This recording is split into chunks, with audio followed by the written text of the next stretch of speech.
강연을 수락해 주신 노델의 방위사업청장님께 감사의 말씀을 드립니다. 방위산업은 국가적으로 중요한 전략 산업일 뿐만 아니라 유망한 신성장 산업이자 수출 산업이기도 합니다. 방위사업청이 설치된 2006년 당시 2억 5천만 달러에 불과했던 방산 제품의 수출은 매년 꾸준히 증가하여 지난해 24억 달러로 10배 가까이 증가했습니다. 지난 몇 년간 전 세계 방산 시장이 연평균 10%의 높은 성장세를 보이는 것에서도 알 수 있듯이 앞으로의 성장 가능성 역시 크다고 하겠습니다. 우리나라는 방위산업에 활용될 수 있는 자동차, IT, 조선, 철강 등의 여러 제조 분야에서 세계적인 경쟁력을 갖추고 있습니다. 국방기술과 보안기술을 산업기술 분야에 접목시키고 방위산업을 육성하여 새로운 수출 기회를 찾는다면 우리 경제의 활로를 여는 데에도 도움이 될 것입니다. 오늘 우리나라 방위산업의 현황과 육성 정책 그리고 방산기업 지원 방안들에 관한 청장님의 강연, 방위산업을 새로운 성장산, 수출 유망 산업의 시각에서 바라보는 계기가 될 수 있을 것입니다. 그러면 강연에 앞서 노델의 청장님의 양력을 간단히 소개해 드리겠습니다. 했으면 했는데 송경희 회장님이 또 한번 초청을 해주셔서 이런 기회가 된 것 같습니다. 오늘 제가 말씀드리고 싶은 것은 사실은 이 방위산업 하면은 일반 산업하고 굉장히 동떨어지게 이렇게 보이지만 앞으로 우리 산업이 한 단계 발전을 하려면은 이 국방 기술하고 산업 기술 간의 이 벽을 어떻게 가져가느냐 이게 굉장히 중요하다고 보고 또 다른 역대 다른 방사청량도 다 같은 시각을 가졌겠습니다만은 제가 경제를 하는 사람으로서 여기 와서 보니까 앞으로 우리 산업이 예를 들어 무인 자동차다, 무인 기기로 이렇게 갈 때 과연 감시 정찰하고 이 송신 이런 기술은 다 무기에 다 있습니다. 그래서 이런 그 무기에 가지고 있는 기술을 방산 기술을 빨리 우리가 특허로 발전을 산업기술 특허로 발전시켜 놔야 된다. 지금 삼성, 애플 이런 특허 전쟁에서 보듯이 이 톨게이트 패턴트로 이게 개발이 되지 않으면은 나중에 우리가 굉장히 어려울 수 있다. 그래서 저는 사실 국가안보 관련된 기술은 특성상 정부가 소유권을 포기할 수는 없습니다. 그렇지만 가급적이면 민간이 활용을 확대하고 어떻게 하면 이 정부가 기술을 가지고 있어봐야 쓰지 않으면 무용지물이다. 그러니까 어떻게 하면 이게 활성화시키고 그게 우리 산업 발전에 기여할 수 있는지 그런 것을 좀 같이 오늘 논의를 했으면 좋겠다. 그래서 경제하고 안보 선순환 제목이 너무 거창하지만 내용이 어떻게 될지 모르지만 좌우지간 저는 이게 같이 가야 된다 이렇게 생각을 하고 있습니다. 그래서 거기에 대해서 조금 설명을 드리기로 하겠습니다. 우선 들어가기 전에 어디서 그 방위산업이 뭔지 이게 대한 기본 이해가 조금 필요한 것 같아서 간단히 방위산업을 살펴보고 경제하고 안보가 어떤 관계가 있는지 이것은 오늘 주제니까 간단히 설명하고 그럼 경제하고 안보가 같이 가려면 어떤 분야에서 좀 신경 썼으면 좋겠다 이렇게 해서 오늘 말씀을 드리도록 하겠습니다. 이 방위산업은 크게 몇 가지 관점에서 우리 역사가 어떻고 우리 방위산업의 특징이 뭔지 간단히 살펴보겠습니다. 아마 방위산업은 이제 국가안보 아마 중화학공업 육성하면 우리 귀에 익을 겁니다. 그래서 70년에 방위산업이 육성 관련 법이 제정이 됐습니다. 그래서 방산물자 업체 지정제도도 시행하고 74년부터 우리 기획은 율곡 사업을 시작을 했습니다. 75년에 방위세도 신설하고, 그게 이제 2006년 되면은 이제 방위사업청이 이제 별도로 발족을 하게 됩니다. 이 방위사업청이 생기면서 이 정책이 그간의 보호 규제 위주로 된 것을 약간 자유화하는 이런 쪽으로 갔습니다만은 그 속도가 굉장히 뭐랄까 좀 미진화될까 좀 천천히 갔습니다. 그러다 보니까 지금 아직도 보호 규제 위주의 그 산업 구조에서 탈피하지 못하는, 그렇지만 2009년에 전문화 계열화 제도를 폐지하고 그러다 보니까 이제 기존의 그 방산 업체들 속에서 불만도 굉장히 많고, 예, 이런 상황에서 어떻게 하면은 어떤 타격을 줄이면서 개방화, 경쟁화로 가겠느냐, 이게 지금 현재 관심입니다. 그 다음에 현재 그 방산업청이 추진하는 정책은 무기체계 그 국산화를 중점 추진하고 있습니다. 왜냐하면은 74년 율곡 사업 때 도입한 무기들이 그때 이제 방위세를 통해서 국민 성금을 통해서 조달한 돈 가지고 무기를 많이 개발했습니다. 함정도 그렇고 지금 비행기도 F4, F5 이런 것도 그때 다 도입이 됐는데 이게 35년 뭐 이렇게 됐습니다.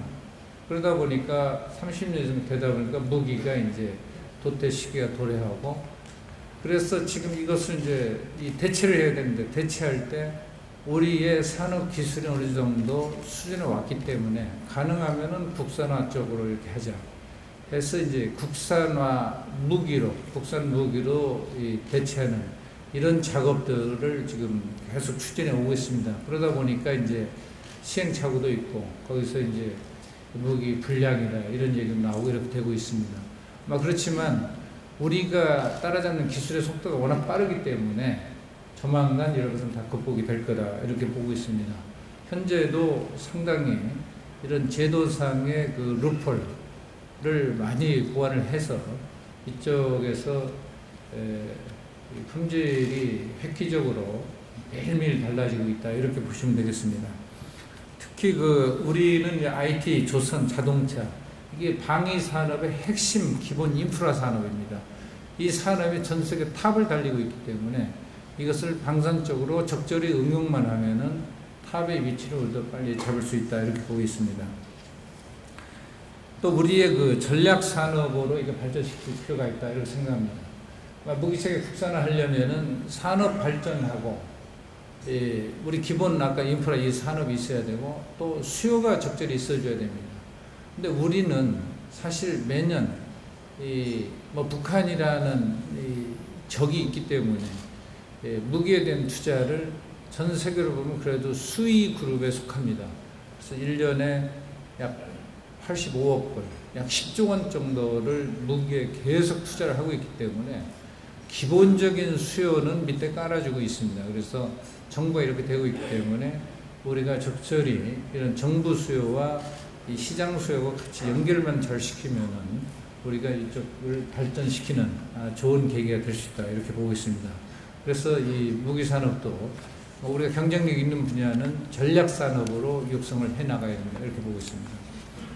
또 하나의 그 방위 산업의 특징을 보면은 이 방위 산업 하면은 여러분들 창원공단, 구미공단을 생각하시면 됩니다.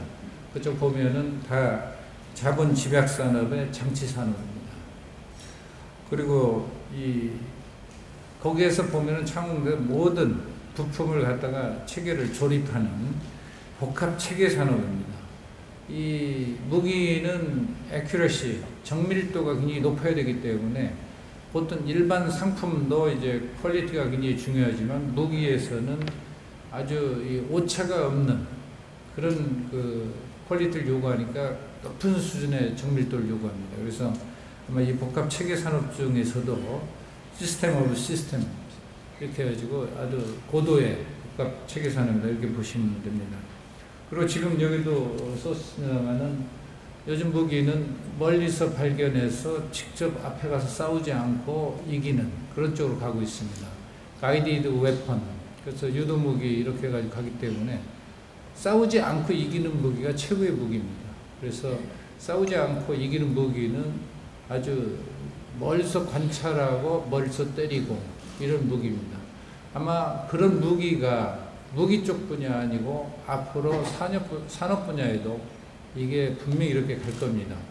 자동차도 운전사 없는 자동차라든지 이건 멀리서 기계가 보고 기계가 조정을 하고 송신을 하고 이런 컨트롤 시스템이 되셔야 될 겁니다. 그래서 이런 것도 아마 굉장히 중요하다 이렇게 봅니다. 그리고 무기 방위산업은 쌍방 독점입니다. 공급하는 경우도 대부분 지금까지 독점, 지금 최근에 이제 경쟁으로 조금 바뀌고 있습니다만은 독점이고 어차피 정부가 사줘야 됩니다. 그래서 이런 쌍방, 바이래터럴 모노폴리로 돼 있다. 또 아까도 말씀드린 규제산업, 그러니까 아마 그 규제산업이기 때문에 거기서 나오는 여러 가지 문제도 적지 않습니다. 정부에 모든 걸 안주하려고 모든 걸 정부에 의존해서 가는 그런 문제도 있고 그렇지만 최근에는 무기산업 종사자들이 의식이 많이 변하고 있다 합니다. 그래서 종합적으로 보면은 이런 산업을 구성하는 요소, 그러니까 이 서브 아이템으로 있는 그 인더스트리들은 기계, 전자, 조선, 자동차, IT 이런 쪽입니다. 이런 쪽은 전 세계에서 우리가 다 수출 탑인 산업들입니다. 근데 이걸 조합을 해놓은 무기는 수출이 제대로 안 됐습니다, 지금까지. 그래서 무역력조가 지속이 되고 이렇게 됐는데 이게 과연 뭐 때문에 그러냐?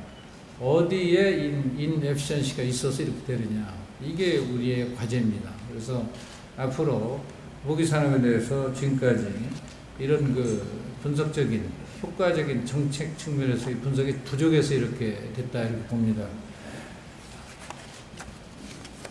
그 무기 방위산업의 대외 환경을 보면은 미국이 11년 예산에서 12년으로 가면서 줄였습니다. 물론 이제 아프간 전쟁도 끝나고 그러니까 줄었습니다만은 근본적인 것은 전쟁뿐이 아니고 세계 경제가 어려워지니까 국방에 대한 투자는 이제 줄입니다. 그래서 제가 이렇게 보면은 경제가 어려워지는데 이번에 어려워지는 이유가 기업 쪽에 있는 것보다는 소비자의 이런 문제가 있다. 그래서 옛날 같으면 기업의 그 부실 문제였는데 지금은 가계 부실이 더 현재화되고 그렇게 문제가 되니까 이제 웰페어 쪽으로 각국이 다 웰페어 투자로 갑니다. 그러니까 웰페어 투자를 늘려니까 재원은 그것도 웨펀 쪽에서 가져옵니다. 그래서 WW 간의 그 같은 컨플릭트 상황이 지금 계속 되고 있습니다.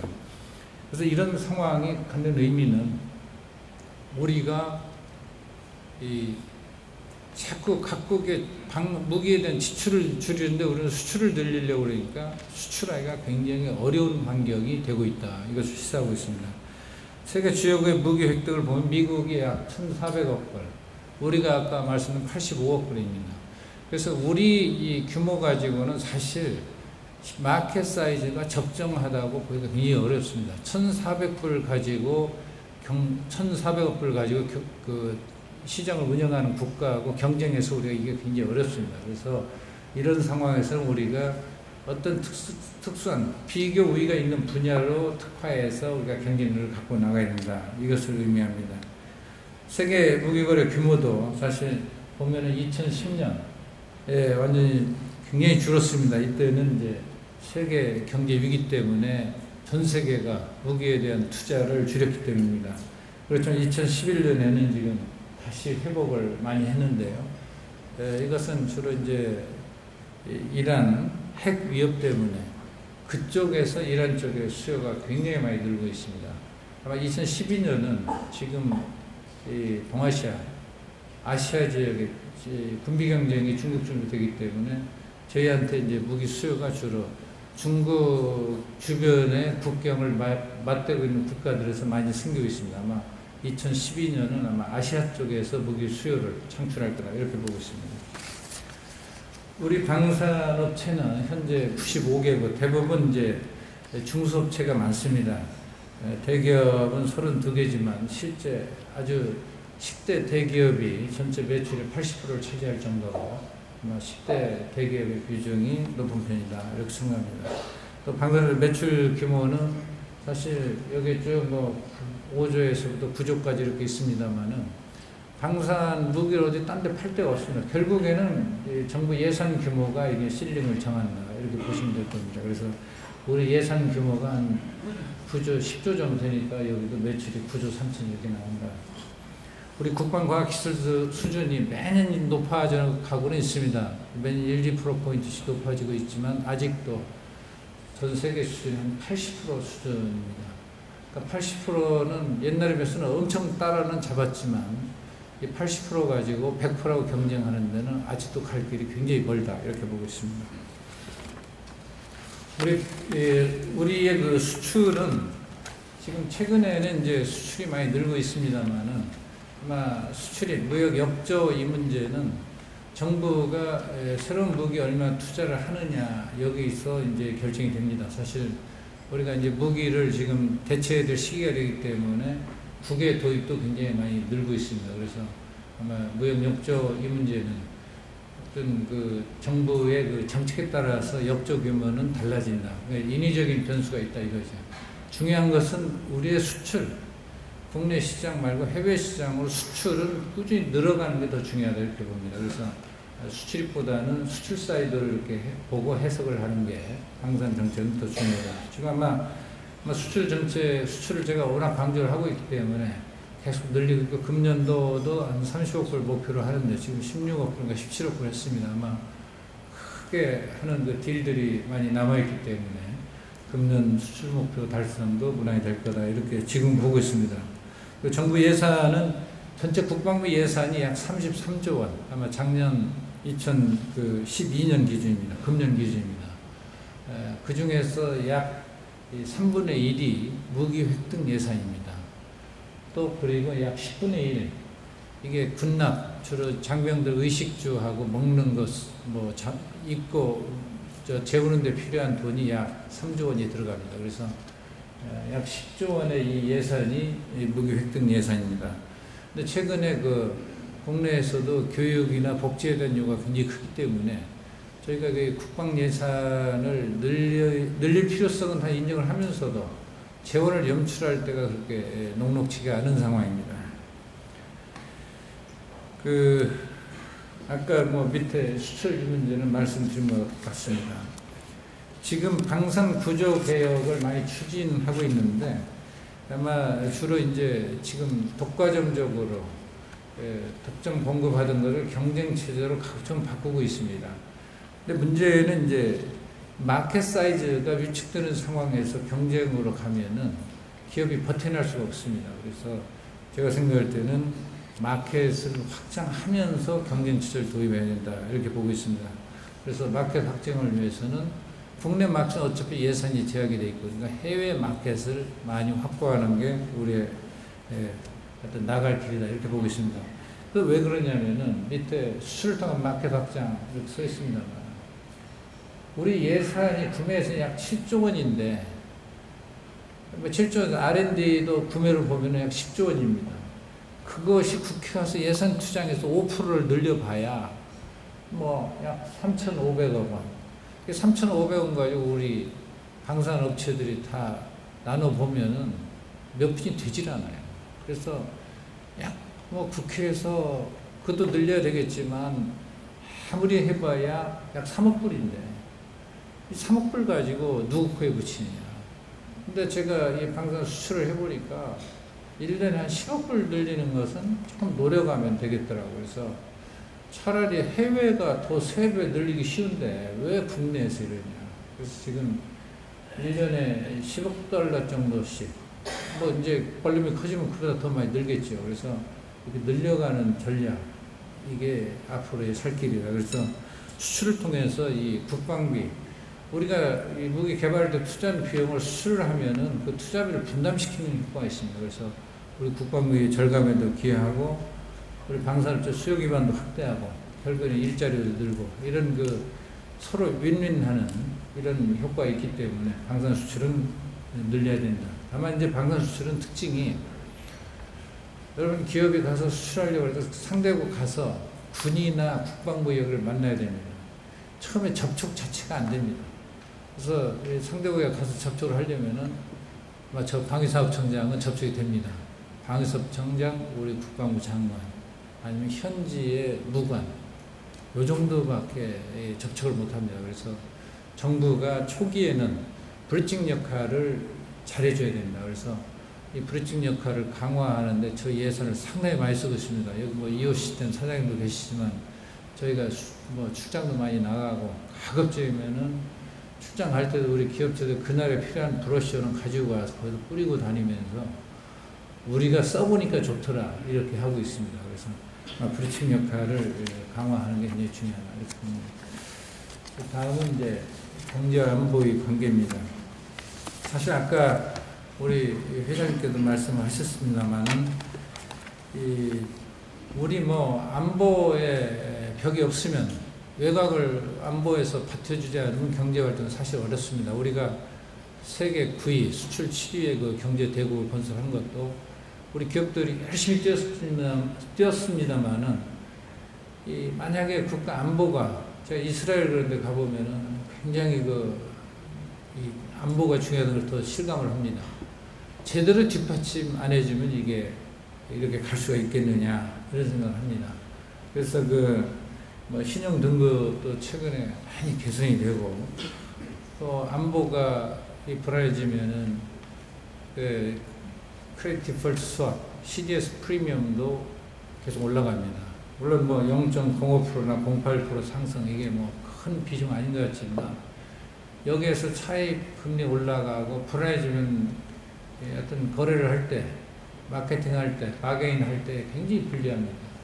그래서 이 안보가 굉장히 중요하다. 또 대북 관계가 보니까 대북 관계와 한미 관계 결국에는 지정학적 리스크가 있을 때는 이게 우리 레이팅에 영향을 미치기 때문에 이게 굉장히 중요하다고 봅니다. 특히 제가 2003년 워싱턴 미국 재경관으로 있을 때 보면은 대북 관계가 이렇게 문제가 되면 국내에서는 북한에서 뭐 이렇게 해도 별로 신경 안 씁니다. 근데 그 레이팅 하는 그 회사들은 아주 즉각적으로 반응을 해요. 그래서 저는 생각할 때 대북 관계의 문제가 이게 국내보다는 레이팅해 줘가지고 우리 영향을 옥죄인다. 그래서 2차적으로 이런 리퍼쿠션이 국내에 미칠 때 그때 그냥 호들갑하고 또 이러거든요. 그래서 이게 지정학 폴리티컬 리스크가 이게 결국에는 레이팅의 문제가 돼가지고 우리 경제에 영향을 주는구나. 더 어떤 이 북한 그 자체보다도 이 경제 쪽이 영향이 크다 이렇게 많이 느꼈습니다. 그리고 또 하나는 지금 우리가 하도 힘의 균형이 되기 때문에 전쟁의 위험은 전 세계가 다 줄었습니다. 지금 뭐 아프간 전쟁도 끝났고 이라크 이 전쟁도 끝나고 전쟁의 위협은 다 줄고 또 아랍의 봄 해가지고 그쪽도 민주화되고 그렇게 많이 줄었습니다만은 이 위협은 더 늘어서 스레트닝 이게 각종 산업이 전자화되고 이를 따라서 지금 모든 전자기술이니까 해킹이니 하여튼 우리 금융망이니 철도망, SOC 이런 쪽을 가격하는 의 그 강도는 더 강해지고 있습니다. 근데 우리가 경제 쪽에서 볼 때는 원은 이제 물론 워가 일어나면 그것도 전쟁은 엄청 영향을 주겠지만 이 스트레트닝은 전쟁하고 다를 게 없다. 저는 이렇게 보고 있습니다. 이쪽에 대해서 우리가 조금 신경을 좀 덜 쓰고 있다. 아마 다른 나라에서 지금 방산 전시할 때 그럴 때 세미나 하는 거 가서 들어보면은 스트레트닝에 대해서 어떻게 대책을 해야 되느냐 이게 굉장히 많이 논의가 되고 있습니다. 그런데 우리 경제계에서는 그걸 별로 인식을 안 하고 있는 것 같습니다. 주로 이제 얘기하는 게 GPS 교란, 여기 예를 들면 금융, 통신, 전산망, 해킹, 이런 SOC, 가스, 전기, 가스, 철도, 지하철, 이런 발전소, 이쪽에 어떤 타격이 갔을 때 경제에 미치는 파급 효과가 동시에 전국으로 다 미치기 때문에 이게 경제 쪽에서는 이거를 어떻게 리덕션하고 좀 마일드하게 할 거냐 이게 굉장히 논의가 많이 되고 있습니다. 그래서 아마 경제 쪽에서 제가 볼 때는 이런 것을 미리 감지하고 모니터하고 이거를 컨트롤하는 그런 기기, 디바이스를 개발을 하면 그건 아마 논할 거다. 이런 생각을 합니다. 그래서 아마 그런 기술에도 좀 신경을 써주시면 좋겠습니다. 그다음 경제 안보의 관계. 물론 이제 다 아시는 얘기겠습니다만은 이 동북아가 세계에서 지금 가장 협력도 많이 되는 갈등이 굉장히 심한 지역이 됐습니다. 중국이 이제 재무장을 하고, 일본도 이제 무기 수출도 참여를 하겠다 이렇게 얘기를 하고, 또 이제 모든 그 섬을 둘러싸는 국경 분쟁이 동북아에서 다 일어나고 있고, 그래서 이 동북아가 다음에 핵으로 되고 있습니다. 그래서 또 미국도 그렇기 때문에 아시아를 중시를 하고, 이 아시아 쪽으로 군비 축을 이쪽으로 이동을 시키고 있습니다. 근데 우리는 뭐 안보 의식이 제가 볼 때는 지난번 GPS 교란 이런 거 있을 때도 그때 금융 관련 사람 분들하고 저녁 식사를 자주 이렇게 했는데, GPS 교란 그거 뭐 알아서 군에서 하면 되지 뭘 여기서 얘기하느냐, 그 얘기를 꺼냈다가 제가 오히려 뭐 얘기를 진행하기가 어렵더라고요. 그래서 하여튼 그런 문제, 우리가 조금 인식이, 물론 안보를 항상 걱정하면서 할 필요는 없습니다. 그렇지만 이게 중요하다고 그래도 경시하거나 방관해서는 안 되겠다. 사실 안보, 이게 건강하고 똑같습니다. 건강할 때는 못 느끼지만 잘못되면은 all or nothing 게임입니다. 전쟁에서 지면은 소유권도 없어요. 이거는 아무리 지금 많이 쌓아놨어도 다 내줘야 됩니다. 그렇기 때문에 우리가 안보는 이 동남처럼 평소에 좀 관심을 가지고 가는 게 중요하다 이렇게 생각합니다. 우리 한반도를 보면은 사실 북한의 군사적 위협은 지금 변한 게 없습니다. 그리고 비대칭 전력을 계속 늘리고 있고, 또 북한의 체제 불안, 동구가 민주화될 때 그때 체제 불안이 엄청 심했습니다. 그래서 북한의 체제 불안은 우리한테 위협입니다. 그래서 이런 것들을 볼 때 최근에 그 북한의 개혁 개방, 이게 저희가 볼 때는 제스처에 불과한데, 이것을 꼭 북한이 변하고 있으니까 우리도 이번에 이제 우리 무기에서 약간 그 보면은 이제 공격형 무기들입니다. 이런 중기 계획을 바꾸니까 그 공격을 계속 이렇게 하더라고요. 근데 우리 국가를 유지하기 위해서 뭐가 필요한지 아마 성찰이 필요하다 이렇게 봅니다. 국가 안보라는 것은 한번 이렇게 시험해보고 이렇게 한번 투자 한번 해보고 믿지면 할 수 없지 이렇게 할 수 있는 게 아닙니다. 국가 안보는 투기 상품이 아닙니다. 그래서 이것은 약한 물증이 있고 확증이 있을 때만 바꾸는 거지 그게 가서는 안 된다. 또 북한이 리버럴 시스템으로 바뀐 것 자체는 뭐 다 찬성할 일이지만, 리버럴라이즈 하는 과정에서의 언서턴티는 우리가 예의주시해야 됩니다. 그래서 컨트롤드 시스템이 리버럴로 갈 때 나오는 문제는 보통 우리가 앉아서 생각할 수 있는 그 정도로 간단치가 않습니다. 그래서 그쪽은 굉장히 신경을 써야 된다. 사실 그렇기 때문에 이 국가 안보에는 휴가가 없습니다.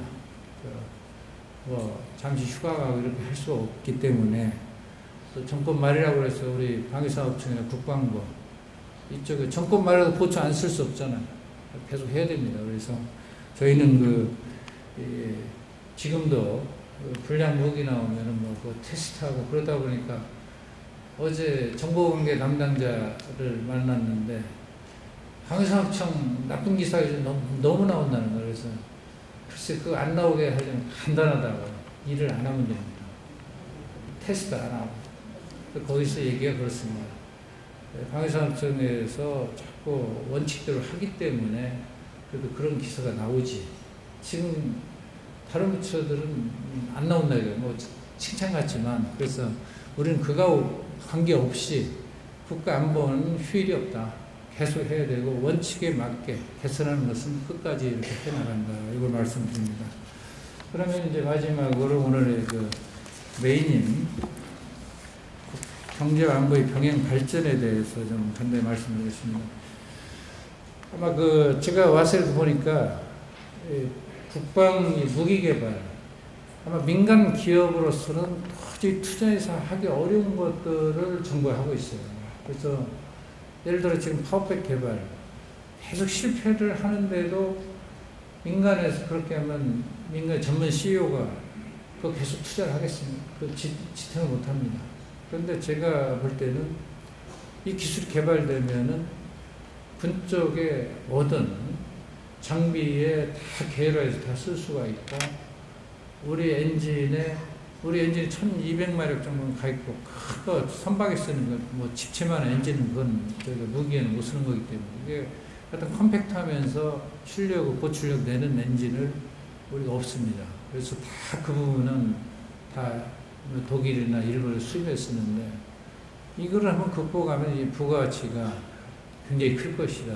그래서 지금 개발을 계속 하는데, 이제 하여튼 마지막 단계가 조금 어렵지만 그것도 극복이 되리라 봅니다. 그래서 하여튼 이 정부가 방산 분야는, 다른 분야는 보면은 뭐 교수님들이 뭐 이론적으로 연구하고 이런 거 있지만, 우리처럼 방위사업청은 시즈를 만들어야 됩니다.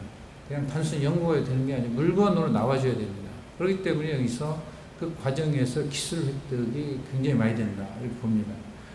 그래서 저희가 헬리콥터도 그렇고, 그걸 민간에서 개발하라고 하면 도저히 안 됩니다. 수요도 적고, 그만큼 투자해서 지탱할 그런 능력이 안 됩니다. 그래서 군에서 이렇게 해보면은, 군도 물론 이제 이 투자 수익성은 낮겠죠. 그렇지만 국가 안보를 위해서는 낮아도 개발을 해야 됩니다. 그래서 어차피 해야 될 개발이라면은 민간하고 같이 활용하는 게 좋겠다. 그래서 군도 어렵지만 예산을 투입해 개발하면은 민간도 어차피 개발이 어렵고, 그러니까 반푼하고 반푼을 모아서 한 푼으로 만들어야 된다는 게 제 생각입니다. 그래서 이런 쪽은 저희가 굉장히 많습니다. 무인기니 뭐 지금 하는 것들이 다 그런 거고, 아마 여러분들의 생각에도 아마 지금 휴대폰, 저도 사실 다 군대에서 나온 겁니다. GPS 기술도 그렇고. 그래서 이런 기술들을 군에서는 어차피 이렇게 개발하는 건데 가급적 민간적으로 활용을 좀 늘려야 되겠다. 그게 앞으로 국가가 갈 길이다, 이렇게 생각을 합니다. 그래서 이제 정부가 군에서 개발한 기술을 2차적으로 활용해서 산업화해야 되고, 아마 지금 현대 첨단 기술, 세 번째, GPS니 감시 정찰용 레이더, 유도무기 기술, 이것은 아마 우리 산업이 앞으로 가는 방향의 핵심일 겁니다. 군에서는 이쪽으로 투자를 해서 상당 부분 앞으로 가 있고, 한국이 자꾸 앞으로 가기 때문에 외국의 통제가 자꾸 강해지는 겁니다. 그래서 이런 쪽에 많이 투자를 하고 있다. 그래서 또 군수기술 민간 이전 활성화를 해서 아마 기술에 대해서도 저희가 대폭적으로 할 수 있게 제도 개선을 지금 꾸준히 하고 있습니다. 그래서 좀 관심을 많이 가졌으면 좋겠습니다.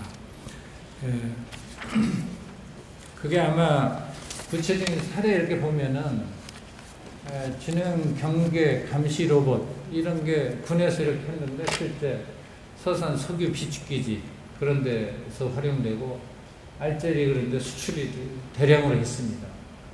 또 지금 의료 쪽에서 수술용 보험 및 치료제, 키토산, 이것도 군에서 다, 민간 기술이면 군에서 다 활용을 좀 하고 있고, 군용 가스 터빈 엔진, 우리는 이 터빈 엔진 기술을 외국에 도입해서 개발을 하고 이렇게 하는데, 실제 그것을 민간에서는 역으로 바람을 불어는 거 이쪽에 집어넣어서 저쪽에 산업용 공기 압축기로, 그래서 공기 압축기 시장이 지금 시장이 한 1,900억 원 정도 될 겁니다. 그래서 이런 역발상으로 해서 활용하는 방안도 있고, 워터젯 시스템 이런 것을 우리 한번 조선이 발전이 되어 있지만, 우리 조선소가 하이브리드 엔진이나 이런 워터젯 시스템, 지금은 이제 물을 프로펠러 돌려서 가는 게 아니고 물을 뿜어가지고 배가 갑니다.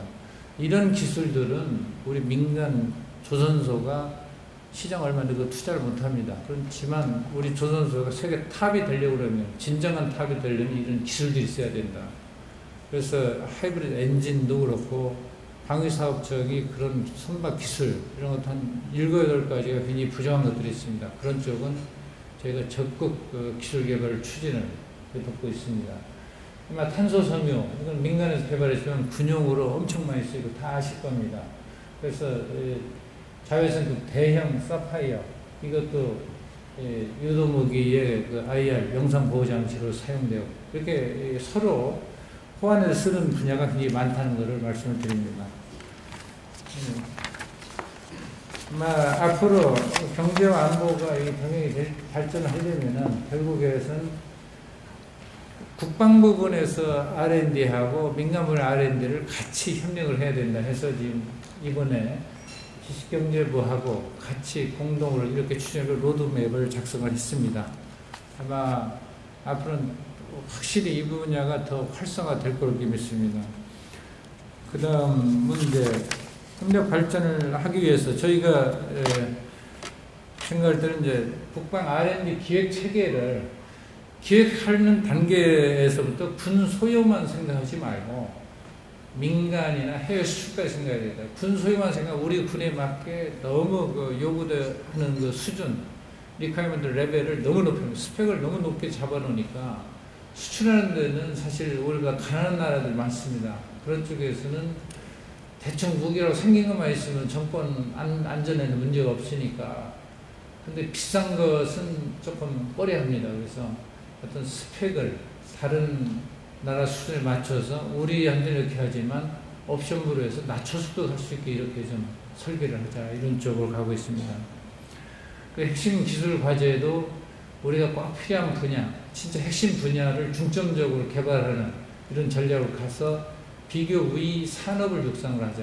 모든 분야를, 모든 무기를 우리가 다 이 국산화하려고 그러다가는 우리가 힘이 없어 못 따라간다. 그러니까 특정 분야를 좀 집중 육성하는 쪽으로 가고 있습니다.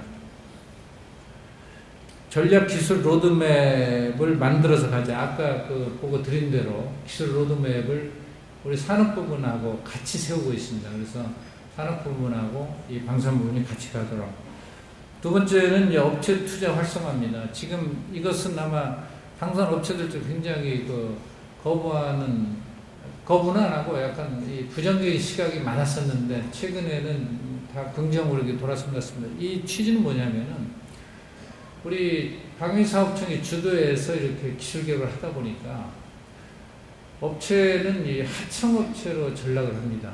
그런 그 시제 개발에 체계 개발하면서 개발에 그 실패를 해도 원가 보상을 다 해줘야 하기 때문에 어떻게 되는 것이 그 무기 개발하는데 실패를 하면 할수록 이익이 커지는 이런 구조가 되어 있습니다.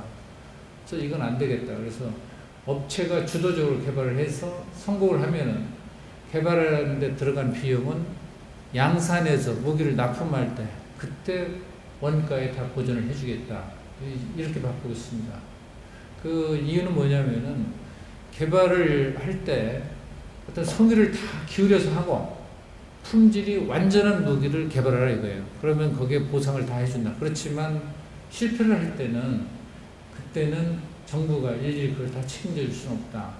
지금 그래서 이런 방식으로 가지 않으면은 전 세계의 그 방산 업체들 보면은 세계 탑을 달리는 업체는 정부 지원을 이렇게 한 게 아닙니다. 다 개발까지는 본인들이 알아서 하고, 물론 개발 과정에 필요한 파이낸싱 이런 것은 정부가 지원을 할 수 있죠. 그렇게 하고 나중에 양산 과정에서 다 보전을 해줍니다. 그런 그 선진국 시스템으로 저희가 바뀌고 있고, 아마 지금은 이제 이게 정착이 돼가고 있기 때문에 앞으로는 여러분들이 참여를 하더라도 민간 이 산업 부분에 하는 R&D 방식하고 국방부문 R&D 방식이 비슷한 방식으로 똑같이 간다. 이렇게 생각하시면 될 겁니다.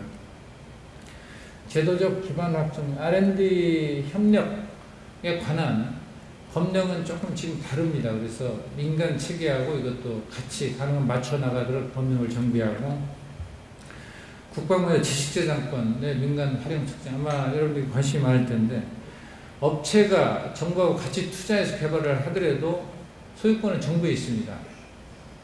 그랬을 때 그 업체가 이것을 상업용으로 사용할 때 자기가 개발에 참여했어도 그만큼 또 로열티를 내야 됩니다. 그래서 이건 안 되겠다.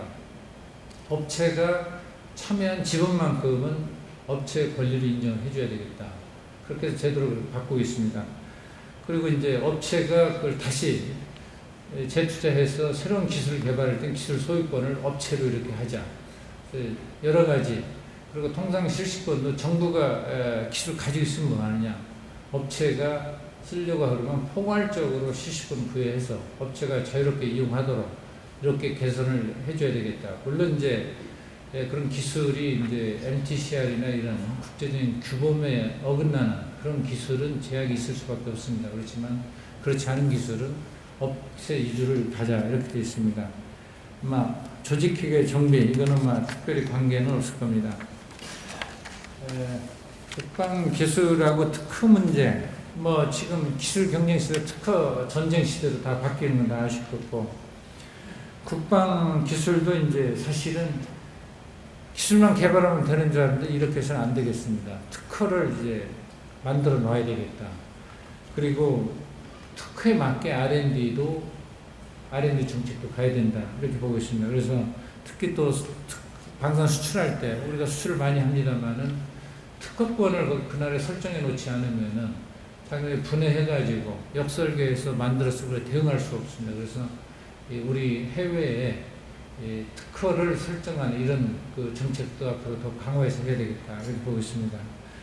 그래서 우리 그 국방기술연구회나 방산 기업들은 지금 사실 이 요소기술, 테크놀로지컬 트리, 그 특허 기술을 딱 놓고 거기서 어떤 것을 우리가 포트폴리오 구성하는 게 좋은 건지 그걸 먼저 정해서 그 분야에 중점에서 R&D를 추진하고 그러면 이제 R&D 성과물이 나오면은 공격적인 그 권리화, 특허 권리화를 추진을 해야 된다 이렇게 보고 있습니다. 그렇게 해서 아마 특허 자체를 앞으로 기술 이전이나 사업화하는 그 사업 비즈니스 수단으로 가져야 된다. 지금까지는 이런 쪽은 약간 그 등한시 해왔습니다만은 앞으로 이런 쪽으로 더 발전을 시켜야 된다. 수출 전략도 기술 수출 쪽도 생각을 해야 된다 이렇게 봅니다.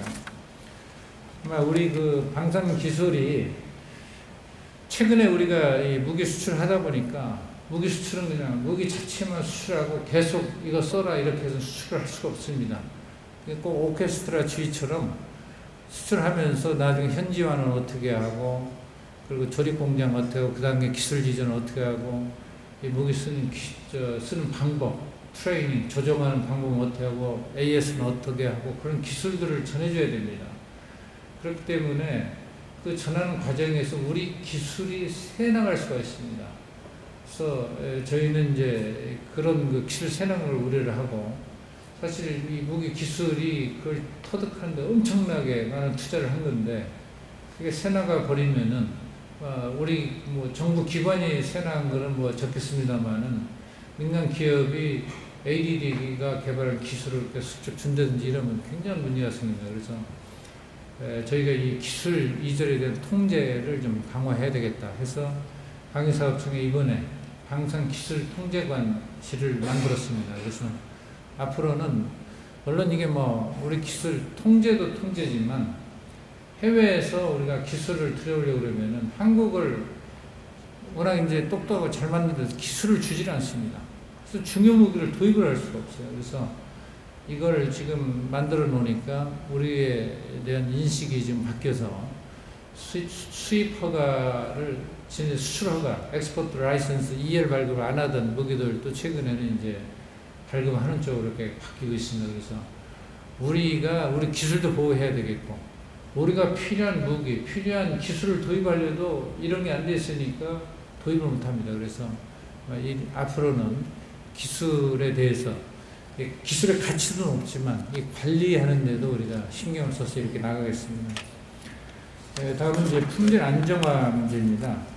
무기는 이제 품질이 두 군데에서 잘 돼야 됩니다. 무기 자체의 품질, 이 캐피탈 측면에서 이 품질이 중요하고 또 무기를 운영하는 장병들입니다. 장병들이 사기가 났고 딴 생각만 하고 그러면 무기가 제대로 이 기능을 발휘할 수 없습니다. 그래서 이 소프트웨어 측면에서도 품질 개선이 같이 가져야 됩니다. 그래서 앞으로 이 같은 무기에 대한 품질 관리는 계속 강화하고 그 장병들에 대한 그 의식주 이런 개선도 같이 병행해서 계속 나가고 있습니다. 특히 지금 무기 관련 품질의 문제는 무기를 개발할 때 실험실에서 개발 과정에서 이제 쭉 테스트하면서 개발을 해서 일단 전체가 나오면 시제품을 만들어 가지고 한번 오퍼레이션을 해봅니다. 그래서 오퍼레이션 문제가 없다 그러면 양산으로 그냥 바로 갑니다. 근데 오퍼레이션 테스트 할 때 그때 했던 부품하고 양산 부품이 같으냐면 그렇지가 않습니다. 오퍼레이션 할 때는 정밀 절삭하고 해서 멋있게 해가지고 정확하게 했는데 그 다음에 양산으로 가져오면은 이게 그냥 모르겠어요. 다 그렇진 않겠지만 그래서 이 갭이 있다. 그래서 제가 하는 게 그 필드 테스트를 분명히 먼저 집어넣어라. 필드 테스트 하려면 예산이 좀 들어갑니다. 그런데 예산이 좀 들어가도록 제대로 된 무기를 창고에다 쌓아놓고 있어 우리가 안심을 하지. 안 된다. 그래서 이 어떤 무기 테스트를 몇백억이 더 들어가더라도 필드 테스트를 꼭 의무화하도록 이렇게 하고 있습니다. 근데 지금 이제 과거에 우리가 납품 받았던 무기들 그런 것들은 이제 필드 테스트 과정을 안 거친 게 많이 있습니다. 그래서 그런 것들을 실제 사격해 보면 이제 문제가 생기고 이렇게 되고 있습니다. 그래서 앞으로는 아마 품질 관리는 필드 테스트, 기업에서 상품 개발도 필드 테스트를 엄청 하거든요. 근데 이 중요한 국가의 중요한 무기, 전쟁이 안 일어나면 써볼 기회가 없다는 그런 뜻으로 그런지 어떤 필드 테스트를 등한시했는데 앞으로는 이걸 제도화해가지고 다 가고 있습니다. 그래서 앞으로 개발된 무기는 아마 이런 과정을 거치기 때문에 품질 안정성, 그 위험이 확 줄어들 거다 이렇게 보고 있습니다. 그 중소기업 문제입니다. 지금 사실 경제 민주화 뭐 이런 얘기를 많이 하지만 방위산업의 경우는 물론 중소기업 보호 영역은 확실히 보호를 해야 되지만 뭐 가격, 납기, 품질 중에서 선택하라고 그러면 방위사업은 품질을 최우선으로 합니다. 그래서 품질이 똑같다면은 중소기업 영역에서는 중소기업끼리 이렇게 경쟁을 하도록 이렇게 하고, 근데 품질이 보장되지 않는데 자꾸 중소기업 보호만 주장하면 이쪽에서는 받아들이기 어렵습니다. 그래서 무기가 품질이 불려면 국가 안보가 구멍이 뚫리는 거기 때문에 품질이 중소기업 보호보다는 우선합니다. 방위사업은.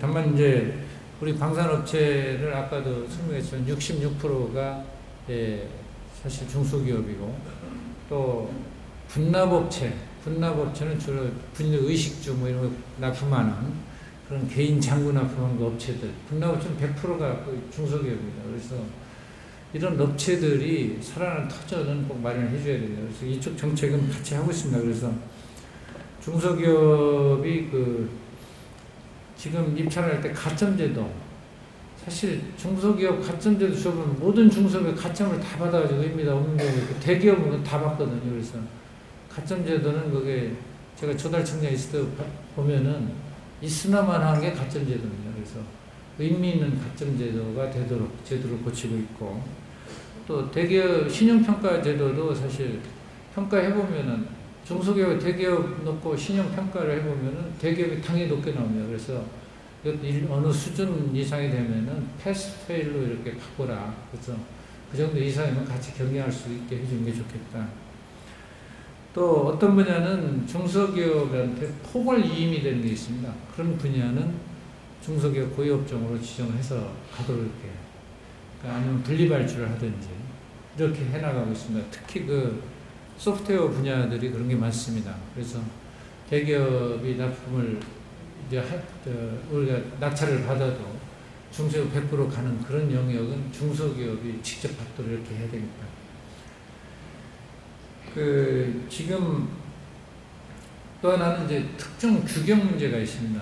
군의 경우는 규격을 특정화시켜서 어떤 경우는 그 규격을 생산하는 업체가 딱 하나만 있어가지고 딴 업체는 못 들어가는 경우가 많습니다. 그래서 지금 요즘은 규격 손보기를 굉장히 대대적으로 하고 있습니다. 그래서 규격이 상업 규격하고 군수 규격의 차이가 없을 때는 빵 만들 때 4g 넣나 5g 넣나 별 차이 없는 것 같은데 꽉 사회에서는 5g 쓰는데 꼭 4g으로 하는 그런 것들이 있습니다. 그래서 그런 것들을 좀 손보도록 이렇게 하고 있습니다. 방산 육성자금도 중소기업 지원하는 비율을 계속 높여가고 있습니다. 그래서 금년에도 30%에서 35% 높였는데 앞으로도 매년 5%포인트씩 이렇게 높여나가도록 계획을 하고 있습니다. 마지막으로 이 여타 산업정책하고 조화. 이게 방위산업 정책은 지금 쭉 말씀을 드렸습니다만은 산업이 제대로 가려면은 처음에 이 부품 소재가 바탕이 되고 R&D가 돼서 나중에 마케팅을 연결을 해줘야 됩니다. 그래서 그 과정에 R&D하고 마케팅 가게 돼 생산하는데 생산 기술에 대해서 제대로 지원이 가져야 되는데 우리 방위사업청은 이게 절름발입니다. 그러니까 부품 소재 개발을 지원할 수 있는 예산에 한계가 있고 그래서 지식경제부에 많습니다. 또 생산 기술을 지도할 그런 근거가 없습니다. 그래서 지식경제부하고 같이 협력을 해서 이 풀 체인이 다 지원 가능하게 그래서 같이 MOU도 하고 지금은 지식경제부 방위사업청의 벽을 굉장히 다 없앴습니다. 그래서 그런 쪽은 정책 제도를 지원 제도를 지식경제부 거를 우리가 활용을 하고 같이 협력하도록 이렇게 가고 있습니다. 그래서 지금 정부 간의 그 협력 채널도 국방산업발전협의회 이쪽 위원장이 이제 국방부 장관입니다. 이렇게 하고 가고 있다는 것을 같이 협력해서 가고 있다는 것을 말씀을 드립니다. 마지막으로 경제하고 우리는 안보를 같이 챙겨야 됩니다. 다른 나라는 경제만 챙겨도 되는데 우리는 안보를 등한시할 수가 없습니다. 그만큼 좀 어렵다. 그렇지만 안보를 챙기기 때문에 경제 쪽에서 안보를 잘 활용하면은 더 발전할 가능성도 많다. 이렇게 봅니다. 또 선진국들을 보면은 제가 방산업체가 100대 방산기업들 대부분 선진국에 포진되어 있습니다. 우리는 100대 기업 중에 2개밖에 없습니다. 이게 좀 늘어나야 됩니다. 아까도 얘기했지만 우리는 기본 수요는 연 10조 원 정도의 정부 구매가 있고 여타 방산에 필요한 여타 기술 인프라가 일반 산업 쪽에서 굉장히 강합니다. 그래서 앞으로 이런 비전이 있다. 그래서 방산에 대해서 관심을 지금 제가 보면은 너무 우리가 좋은 여건인데도 사실 방산 그 분야 하면은 옛날 린다김 떠올리고 그쪽에 부패 부실 이런 거 생각을 하시는데 지금은 그때가 아닙니다. 지금 완전히 달라졌습니다. 그래서 이쪽에서 새로운 출구를 이제 좀 찾아야 됩니다. 그러니까 우리 기업들이 국방 기술은 상당히 보도화되고 정치화되어 있습니다. 이것을 산업으로 응용할 분야는 빨리 좀 간파를 하셔가지고 이 기술을 산업적으로 약간 개량해서 빨리 길목을 지킬 수 있는 특허로 빨리 발전을 시켜주시기 바랍니다. 이게 아마 조금 가면은 다른 나라에서 이미 특허로 많이 돼 있을 겁니다. 그래도 우리 기술 방식은 러시아가 아날로그 방식, 우리는 디지털 방식으로 다 바뀌어 있습니다. 그래서 우리가 가지고 있는 기술은 다르기 때문에 우리 기술을 가지고 산업 쪽에서 빨리 길목지기, 톨게이트 패턴트를 빨리빨리 마련해 주시기를 마지막으로 당부드립니다.